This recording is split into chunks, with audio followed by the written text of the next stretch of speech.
출애굽기는 크게 세 부분으로 나눌 수 있습니다. 1장 1절에서 12장 36절까지는 출애굽까지의 과정 약 430년을 다루고 있고요. 12장 37절에서 24장까지는 출애굽 이후 시내산 언약 체결의 과정 약 2개월을 다루고 있습니다. 그리고 25장에서 40장은 성막의 건립에 대해서 말하고 있는데 약 10개월 정도 됩니다. 하나님은 이스라엘 백성과 언약을 체결하시고 어제까지 살펴본 24장까지요. 곧바로 하나님을 예배할 성막을 만들라고 모세에게 명령하셨습니다. 오늘 우리가 읽은 출애굽기 25장부터 마지막 40장까지의 16장은 이에 관한 기록입니다.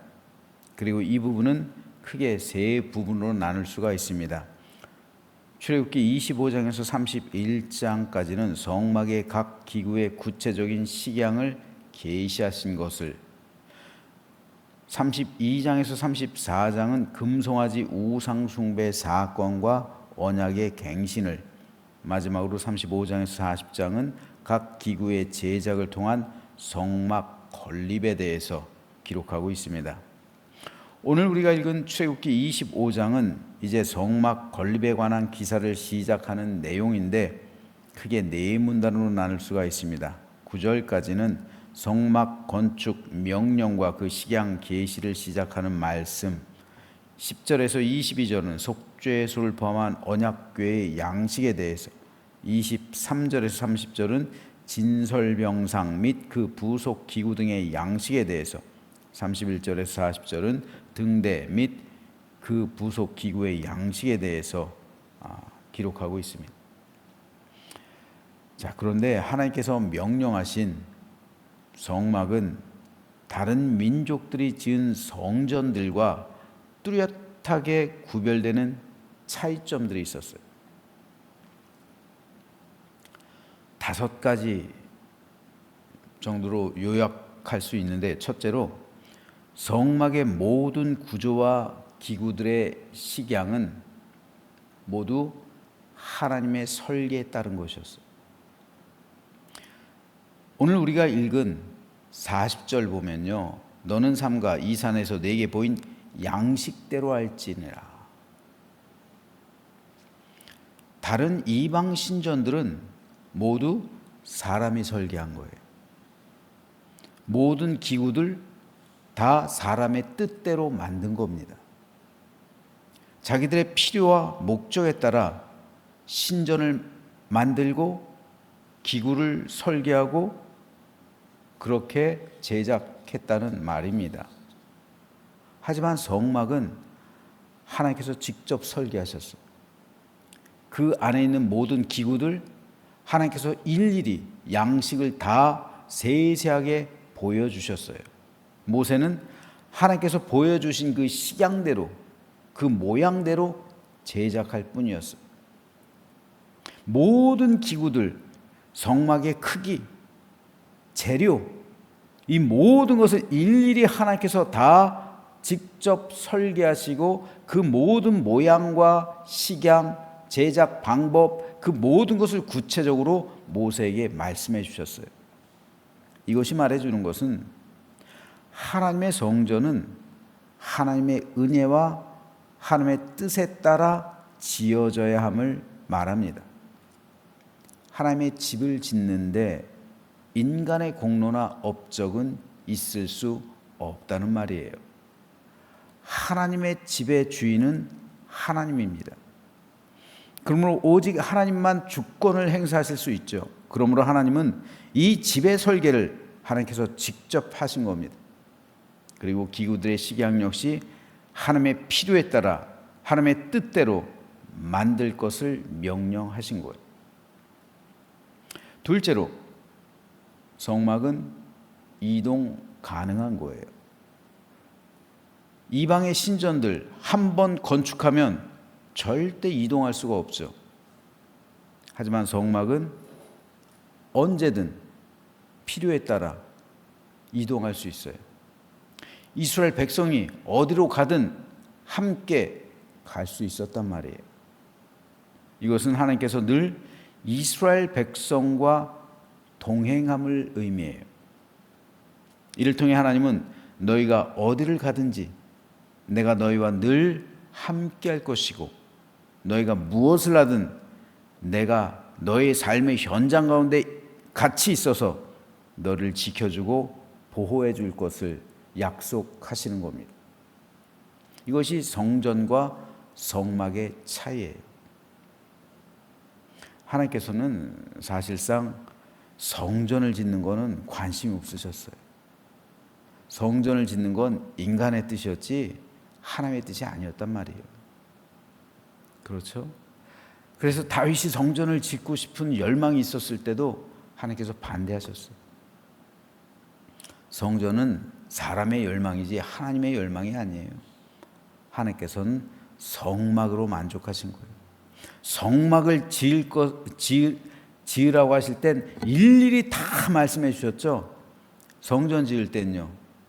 솔로몬이 성전 지을 땐요. 그거 솔로몬이 지은 거예요. 그렇잖아요. 솔로몬이 지은 거예요. 그거 하나님이 지으신 게 아니에요. 그러니까 하나님은 마지못해 허락하신 것이죠. 그러나 하나님께서 지으라고, 성막을 하나님께서 지으라고 명령하신 거예요. 그래서 이 모든 주권이 하나님께 있기 때문에 모든 식양을 일일이 세세히 다 말씀해 주시고, 그런데 그렇게 하셨던 이유가 성전은 한 번 지으면 이동이 불가하잖아요. 근데 성막은 언제든 이동할 수가 있어요. 이를 통해서 나는 너희와 함께 한다는 거죠. 근데 어떻게 보면 성전은요, 하나님을 가둬두는 거예요. 성전에다가. 그렇잖아요. 하나님을 가둬두는 거예요.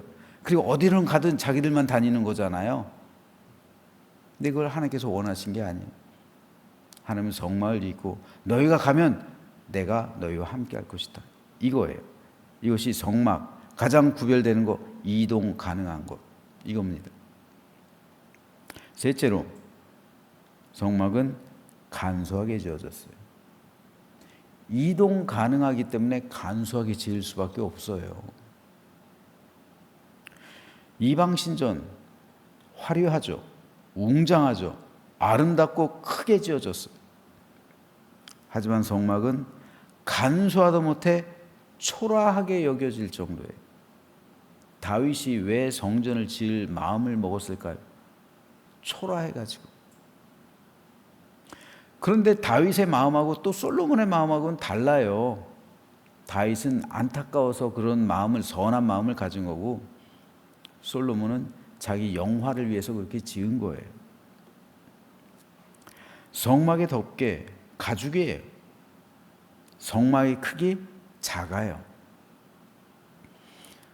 이방인들은 그들의 신전을 통해 인간 탐욕을 자극해요.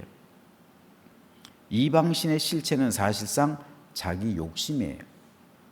그래서 이방인들이 그들의 신을 섬기는 것은 사실상 자기를 숭배하는 것, 자기 영화를 꿈꾸는 거예요. 자기를 높이는 겁니다. 자기가 높아지는 삶, 자기 영화를 꿈꾸는 것, 그것이 신전에서 그들이 배우는 거예요. 그래서 그들의 인생의 목적, 자기 높임, 자기의 영화, 세상에서의 부귀 영화, 이것이 그들의 인생의 목적이 되는 거예요. 그들의 신전에서 그들의 신에게 제사 드릴 때마다 그걸 보는 거예요. 왜요? 신전이 그렇게 화려하니까. 신전이 그렇게 영화로우니까요. 하지만 하나님의 성막은 간소했어요. 간소하다 못해 초라했어요. 그것을 보고 세상 영화를 꿈꿀 수 있는 사람은 없어요. 성막을 보면서 이 땅에서 천년만년 살 것 마냥 세상의 영화를 꿈꾸지 않아요. 이스라엘 백성들은 성막에 나와 하나님을 예배할 때마다 자기 안에 있는 욕심을 버리는 거예요. 하나님의 뜻에 따라 하나님을 사랑하고 이웃을 사랑하는, 실천하는 믿음, 행동하는 믿음을 결단하는 거예요. 이를 통해 그들은 이방인들처럼 자기 영화를 위해 살아가는 삶이 아니라 하나님을 영화롭게 하는 삶을 살기로 결단해야 되는 거예요. 네 번째로 성막은 예물로 지어졌어요. 예물로. 오늘 보면 2절, 이스라엘 자손에게 명령하여 내게 예물을 가져오라 하고 기쁜 마음으로 내는 자가 내게 바치는 모든 것을 너희는 받을지니라. 이방 신전들은 세금으로 지어졌어요. 또는 백성들을 강탈하거나 강압적으로 세를 거둔 거죠. 세금으로. 또는 이방 민족을 침입해서 그에 따른 전리품으로 지은 거예요. 한마디로 백성들의 고열을 빨아서 지었단 말입니다. 사람의 목숨을 빼앗고 재산을 강탈해서 만들었던 거예요. 그래서 화려하고 웅장하게 만들었어요. 그런데 그 화려하고 웅장함 속에서 우리들이 봐야 할 것은 피예요. 피. 사람들이 흘린 피. 로마에 가면 성 베드로 성당, 거기 들어가 보면 압도당하죠. 야, 어떻게 이렇게 지었을까? 아름답다, 웅장하다. 근데 그거 짓느라고 개신교가 나온 거잖아요. 갈라진 거잖아요. 그것 때문에. 그거 짓느라고 면죄부 판 거잖아요. 말도 안 되는. 그거 짓느라고 사람들한테 거짓말한 거잖아요. 사람들 사기친 거잖아요. 한마디로 말해서. 그거 짓느라고. 그거 짓기 위해서 얼마나 많은 전쟁을 했고 사람들 기만했고 그랬습니까? 그 베드로 성당 보면서 예술품에 감탄할 게 아니라 그걸 짓기 위한 과정 속에서 얼마나 많은 피를 흘렸고 얼마나 많은 속임수가 있었고 그런 거를 생각한다면 하나님께서 성 베드로 성당을 짓는 걸 원하셨을까요? 그러면서까지 짓는 걸 원하셨을까요? 그렇지 않겠죠. 하지만 성막은 이스라엘 백성들이 기쁨으로 드린 예물로 지어졌어요. 하나님은 모세에게 기쁜 마음으로 내는 자의 예물만을 받아라 명령하셨어요. 강압적으로 거두지 말라는 거예요.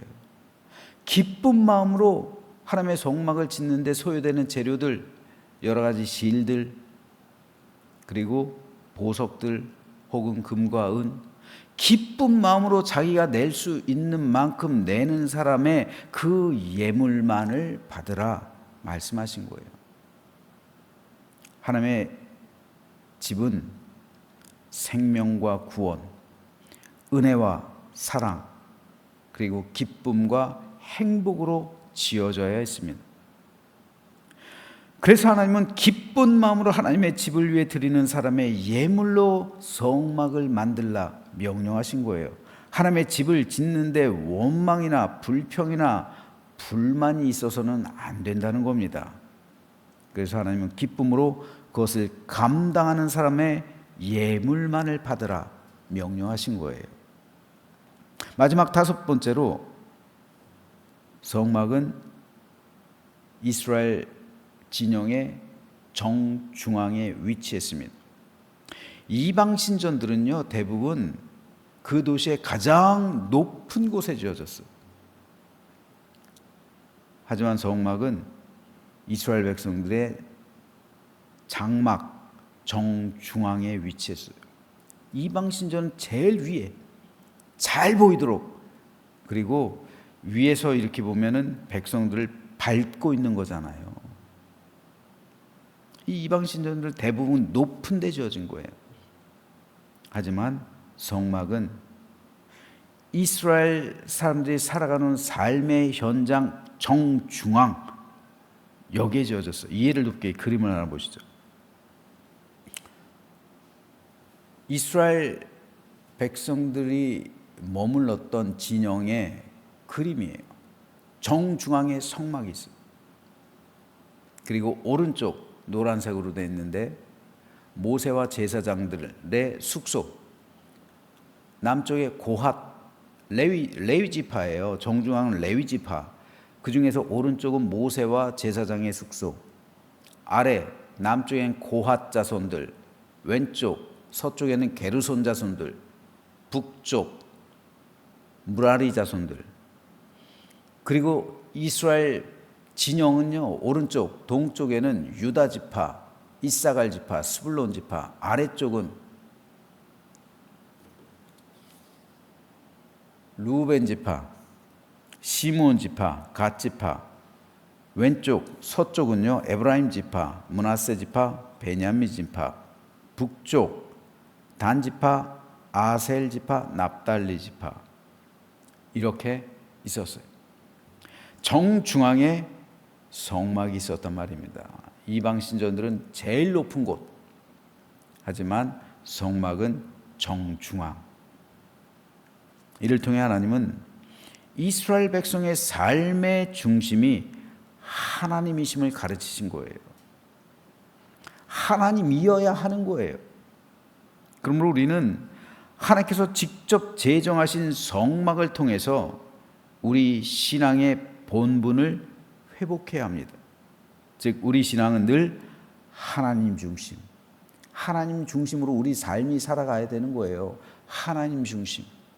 하나님 중심이 아니라 사람 중심, 심지어는 재물 중심, 이렇게 살아가면 그 삶이 평탄하지가 않은 거예요. 샬롬이 임하지 않는 거예요. 여호와 샬롬의 은혜는 내 삶이 하나님 중심이 될 때 비로소 샬롬의 은총이 넘치는 거예요. 하나님이 아니라 사람들 중심, 아니면 다른 어떤 세상 중심, 이렇게 될 땐 샬롬이 깨지는 거예요. 왜 내 삶에 샬롬이 깨질까요? 하나님 중심이 아니니까 깨지는 거예요. 우리 가정도요, 하나님 중심이 돼 우리 가정에 샬롬의 은혜가 충만히 임하는 거예요. 하나님 중심이 아니고 하나님 중심이 깨질 때 그 가정엔 반드시 하나님 안에서의 안식을 누리지 못하는 그러한 결과가 생길 수밖에 없는 겁니다. 하나님 중심으로 살아갈 때 언제 어디서 무엇을 하든 하나님의 보호하심 아래 있게 된다는, 그래서 샬롬의 은총이 넘치게 된다는 사실을 말씀해 주고 있는 거예요. 그럴 때 하나님께 영광 돌리는 삶을 살아가게 되는 것이고, 이 땅에 소망을 두는 삶이 아니라 하나님께 소망을 두면서 하루하루 주와 동행하는 믿음의 삶을 살아가게 되는 거예요. 하나님께서는 이스라엘 백성들과 언약을 맺으시면서 두 가지를 주셨어요. 굉장히 중요합니다. 첫째, 어제까지 살펴봤죠. 뭘 주셨어요? 율법 주셨어요. 둘째, 성막을 주셨어요. 오늘부터 살펴보는 이스라엘 백성과 언약을 체결하시면서 주신 것, 첫 번째 율법, 두 번째 성막. 율법은 청각, 즉 귀로 듣고 실천하는 겁니다. 성막은 시각, 즉 눈으로 보고 행동하는 거예요. 이것이 하나님께서 이스라엘 백성과 언약을 맺으시면서 주신 두 가지 중요한 것들이죠. 우리 교회도 마찬가지입니다. 앞으로 우리 교회 이제 리모델링 하겠죠. 그런데 이 다섯 가지 원리에 따라 우리는 하나님의 교회를 세워 나가야 합니다. 그래서 늘 예수님 중심, 십자가 중심, 은혜 중심으로 살아가야 돼요. 제가 학생 때, 청년 때 했던, 저뿐만 아니에요. 그 당시 우리 친구들도 그렇고 교회 성도들도 그렇고 참 좋은 습관이 하나 있었어요. 학교에 가고 올 때 꼭 교회에 들려서 기도하고 가는, 참 좋은 습관이었던 것 같아요. 물론 아침에 바쁘게 갈 때는, 학교 갈 때는 못 들리죠. 하지만 저녁은 시간적 여유가 있으니까 올 수 있잖아요. 고등학교 때는 저도 잘 하지 못했는데 중학교 때는 제가 반드시 시간적인 여유가 있고, 중학교는 뭐 자율학습이 없으니까 뭐 고등학교는 밤 11시 넘어서 오니까 들리기가 조금 어려웠어요. 몇 번 안 된 것 같은데 중학교 때는 반드시 들렸어요. 그래서 저녁에 오면서 꼭 교회 와서 기도하고 가고, 고등학교 때도 1학년 때까지는 했던 것 같아요. 그 습관들. 근데 이 습관이요, 청년은 시간이 많잖아요. 또 그러니까 대학교 가서는 또 그 습관이 되는 거예요. 학교 갈 때, 학교에서 올 때. 너무 좋은 습관인 것 같아요. 늘 교회 중심.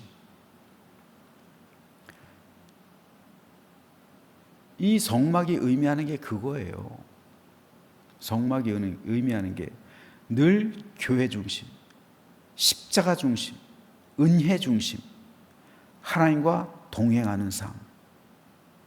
이럴 때 하나님의 은혜와 우리 주 예수 그리스도의 사랑하심과 성령님의 능력이 세상 끝날까지 우리를 지켜주시고 우리 삶을 보호해 주시고 우리와 함께 하신다는 거죠. 그래서 내가 너희가 하루하루 살아갈 때 너희와 함께 할 것이다. 너희를 지켜줄 것이다. 구름기둥, 불기둥으로 너희를 보호해 줄 것이다. 너희와 동행할 것이다. 이런 삶이요. 그러니까 성막을 통해서 우리가 배워야 되는 것 한 가지로만 말한다면 하나님 중심이에요. 하나님 중심. 하나님 중심으로 살아가며 하나님과 동행하는 삶, 이것이 성막의 근본 정신입니다. 그러므로 저는 저와 여러분 모두 이 근본 정신을 따라 매일의 삶을 살아가면서 하나님 중심, 그리고 주와 동행하는 믿음의 삶을 오늘도 살아가심으로 하나님의 보호하심과 인도하심 받고 기쁨과 감사와 행복이 충만한 복된 하루, 오늘도 멋진 하루가 되시길 주님의 이름으로 축원합니다.